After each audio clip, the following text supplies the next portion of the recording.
Сол қандай ойындар? Қазіргі мына ойынның аты кім жылдам деп аталады. Мен сендерге ойынды қалай ойнайтынын түсіндіріп жіберейін, балалар.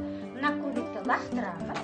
Қандай түс түседі, сол асық бір қадам алдыға секіреді. Ал кәне кімнің асығы түсті? Жасыл түсті асық түсті, бір қадам секіре қойып. Өстіп жылжып отырамыз. Кезек кімнің асығы түсіп, сол ғана лақтырады кубикті. Ал Нұрислам лақтыра ғой. Кубикті лақтырамыз. Көк бір қадам алдыға секіріп, жақсы. Келесі. Соңында кім бірінші мына мәреге жетеді. Жоқ па, сол жеңімпаз атанады. Сендер өздерің ойнай беріңдер. Мен басқа балаларға көмектесуге барайын, е?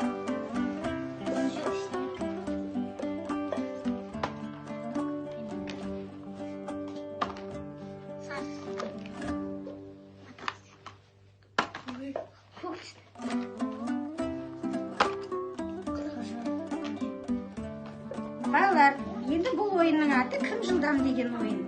Сандарды білесіңдер ме, жоқ па, соны тексереміз. Сандарды айтқанда санды стақанмен жабамыз. Асық дегенде кім бірінші асықты ұстап алады, соған жарысамыз. Ал балалар, бастайық ойынымызды. Бірінші 7 санын тағылды. 7, жақсы. 8, 10, 6, асық. Медина жылдам екен, е? Тағы да бір ойнап жіберейік, балалар. Қоя қойыңдар.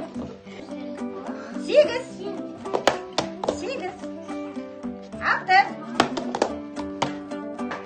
10, асық. Балалар, біздің келесі ойнайтын ойынымыз пазл деп аталады. Бұл жерде сандарды аласыңдар. Және сандарға қай санға асық сәйкес келеді, соны қоясыңдар. Асық, ою, сан.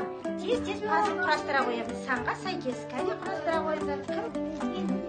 Балалар, сендердің ойындарың не болып жатыр? Кім мәреге жетіп келді? Кәне көрейік. Кәне қай жерге кетір? Ал, жалғасты жеңіске. Інжу жеңіске жетті. Жақсы. Міне інжу бірінші мәреге жеткен інжу екен. Өте жақсы. Ойын ұнады ма, балалар, сендерге? Иә. Медина қай сан түсті саған? 10 саны дұрыс айтады. 10 дұрыс екен, Мединаңқы дұрыс екен. Амина, сенікі қай сан түсті саған? 1 сан түсті. Неше асық бар екен?